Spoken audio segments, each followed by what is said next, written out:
Eskalasi yang terjadi antara Rusia dan Ukraina menimbulkan tanda tanya besar. Ada apa sebenarnya di balik ini semua sampai ada isu terjadinya Perang Dunia Ketiga yang terjadi tanggal 16 hari ini. Sementara Presiden Rusia justru tidak menginginkan perang, bahkan telah menarik sebagian pasukannya dari perbatasan. Untuk itu saya akan berbincang dengan dosen hubungan internasional Universitas Padjadjaran, Teguh Reza Syah. Selamat sore Pak Reza, apa kabar? Selamat sore, salam dari Jakarta. Baik Pak Reza. Pak Reza, ini berbicara soal apa yang sedang terjadi antara Rusia dan juga Ukraina. Ini kan Presiden Rusia, kalau saya tidak salah, ini telah menarik sebagian pasukannya dari perbatasan. Apakah ini artinya bahwa perang ini batal atau masih ada kemungkinan perang ini terjadi? Saya pikir ini sebuah misteri ya. Yang tahu hanya Putin dan dinas intelijen Rusia dan pemerintah Rusia ini. Karena mencakup rahasia geopolitik dan rahasia geostrategi Rusia sekarang dan ke depan. Kita berhadapan dengan seorang pemimpin yang sangat luar biasa, seorang dengan latar belakang intelijen yang luar biasa, dengan pemahaman yang sangat mendalam atas Cold War, Perang Dingin, Post-Cold War, pasca Perang Dingin, dan juga perkembangan terkini yang berkembang sangat cepat. Jadi Putin ini adalah seorang pemimpin yang hidup pada masa pemimpin-pemimpin besar Rusia. Seperti Brezhnev, Andropov, Chernenko, Gorbachev, dan Yeltsin. Dan Putin adalah seseorang yang sangat mengandalkan kerahasiaan informasi. Dan untuk itu saya pikir dunia tidak bisa menduga-duga, hanya menghargai saja apa yang sedang Rusia lakukan. Jadi paling tidak ya kita terbebas dari suatu skenario perang. Dan untuk itu ya saya pikir Putin sudah bisa mengatakan ke dalam dan luar negeri bahwa tujuannya sudah tercapai, bahwa Ukraina membatalkan keanggotaannya dalam NATO, dan kemudian rahasia besar. Kemudian yang kedua adalah NATO juga tidak akan bermain-main dengan wilayah bekas pengaruh Uni Soviet. Tapi berbicara soal hanya Putin ataupun intelijennya yang tahu soal akan ada perang ataupun tidak, sebenarnya apa saja ini yang bisa jadi trigger atau pemicu perang terjadi? Yang terjadi adalah dunia ini tampaknya lupa begitu, bahwa pewaris Uni Soviet itu adalah Rusia. Dan Rusia sudah membuktikan kepemimpinannya di level domestik, regional, dan global.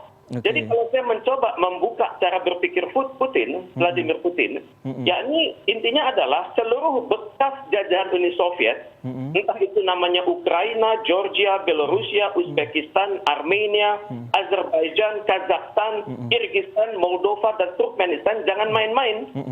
Bahwa mereka itu adalah wilayah pengaruh dari Rusia sekarang. Dalam teori itu namanya sphere of interest dan sphere of influence. Jadi intinya jangan pernah mengganggu-gugat kepemimpinan regional Rusia, dan juga berhati-hati dalam mengendalikan perbatasan mereka. Karena Rusia berpikir bahwa negara-negara kecil-kecil ini lemah, dan mereka masih memiliki perbatasan darat, laut, selat, peninsula yang sangat sulit dikontrol, dan terbukti Putin sendiri sulit mengendalikan wilayah-wilayah perbatasannya dengan Ukraina.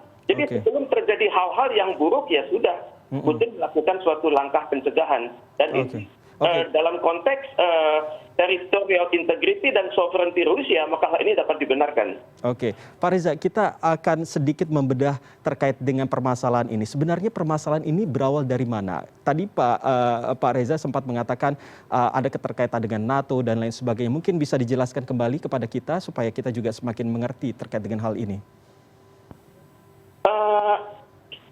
Pertama psikologis ya. Psikologis seorang Putin yang jenius, yang sangat menghargai informasi, dan sangat hafal dengan pergerakan hubungan internasional yang bergerak sangat cepat.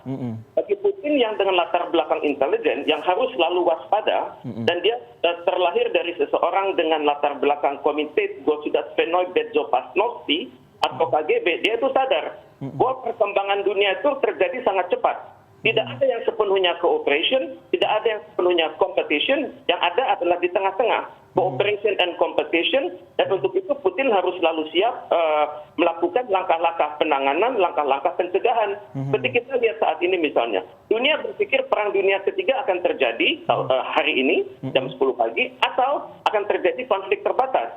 Tapi dengan briliannya melakukan dialog-dialog dengan Jerman, dengan Prancis, dengan Suriah, dan dengan Republik Rakyat Cina sebulan terakhir, dan hasilnya adalah dunia tidak terpengaruh dan dunia sadar bahwa ini adalah konflik yang hanya bisa diselesaikan dengan cara ex-Soviet Union. Dan kalau berbicara soal sejarah, maka Rusia adalah negara yang sangat mengerti sejarah, di mana mereka sadar bahwa wilayah itu adalah sesuatu hal yang tidak bisa diganggu-gugat. Sampai sekarang, Rusia sangat sadar bahwa dia pernah menjual wilayah namanya Alaska ke Amerika Serikat tanggal 30 Maret tahun 1867, tahun 1867 senilai 7,2 juta US dollar saat itu. Dan sekarang ya nilai geostrategis, nilai geoekonomis sudah sangat fantastis. Jadi Rusia berpikir saya punya pengalaman sejarah, maka jangan bermain-main dengan saya. Dan juga Rusia sadar begitu bahwa NATO itu kan dan juga Amerika Serikat itu sangat terpengaruh dengan pergerakan-pergerakan domestik mereka. Misalnya pergerakan saat pemilu nasional, pergerakan saat pemilihan presiden, pergerakan saat pergantian kepemimpinan dari Demokrat ke Republik dan juga sebaliknya. Jadi sebelum hal ini semua terjadi, ya sudah diselesaikanlah urusan Ukraina itu dengan cara Putin sendiri. Oke, lalu posisi Amerika ini sebenarnya bagaimana dan ada di mana sebenarnya ini? Ya, Amerika Serikat kan berpikir bahwa ada potensi kan perluasan anggota NATO, dan hal ini sebenarnya sama sekali tidak pernah dibahas dalam perundingan-perundingan dengan Rusia tersebut. Tapi Rusia sadar bahwa ada kecenderungan di mana Amerika Serikat ini bersama NATO akan menekan negara-negara yang lemah di dalam wilayah pengaruh Rusia seperti Estonia, Latvia, dan Lithuania agar mereka mengikuti contoh dari Polandia begitu. Dan untuk itu posisi Amerika Serikat adalah kalau kita baca naskah-naskah dokumen-dokumen yang dibuat oleh White House selama setahun terakhir, itu intinya adalah mencegah terjadinya kepemimpinan global Rusia. Kalau dulu pada zaman perang dingin, maka musuh besar Amerika Serikat adalah ranking satunya adalah Rusia, kemudian Cina tidak terdengar, dan yang terjadi sekarang pada masa sekarang adalah Cina nomor 1 dan Rusia nomor 2. Dan ada kecenderungan Rusia dan Cina itu membagi peran. Maka itu adalah hal yang sangat ditakutkan oleh Kremlin, dan karena itu mereka sangat tidak percaya akan perjanjian-perjanjian yang sudah dibuat di masa lalu. Karena perjanjian-perjanjian itu cenderung untuk dilangkahi oleh pemerintahan di masa depan. Jadi posisi Rusia saat ini adalah siaga, waspada, tegas, tangkal, dan pertahankan kepemimpinan global Rusia. Oke, tentu kita semua tidak ingin terjadinya perang dunia ketiga ini bila terjadi di sini begitu, di dunia ini. Lalu apakah Indonesia ini harus berperan aktif begitu terkait dengan krisis yang terjadi antara Rusia dan juga Ukraina ini, Pak?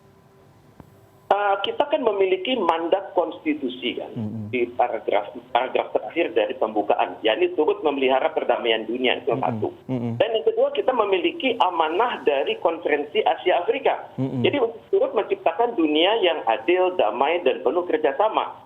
Dan Indonesia saat ini adalah negara yang sebenarnya sangat diperhitungkan oleh Amerika Serikat, oleh Rusia, dan kurs kita lebih dari Turki begitu. Turki sudah mencoba datang ke Ukraina tapi gagal. Mengapa? Karena Turki itu kan tidak netral. Kita dipersepsikan oleh Rusia bahwa Turki ini bermain kaki untuk mendapatkan teknologi Amerika Serikat dan meningkatkan status Turki di dalam NATO, dan juga di dalam Uni Eropa. Resiko sebenarnya sangat tinggi. Kita memiliki keketuaan tahun depan di ASEAN, tahun ini di G20. Dan saat ini kita adalah sesepuh di Organisasi Konferensi Islam dan juga sesepuh di Gerakan Non-Blok. Jadi kalau Indonesia berhasil menggalang solidaritas internasional untuk suatu upaya perdamaian di Ukraina, maka saya pikir tidak sulit bagi Indonesia untuk mendapat dukungan masyarakat dunia tersebut.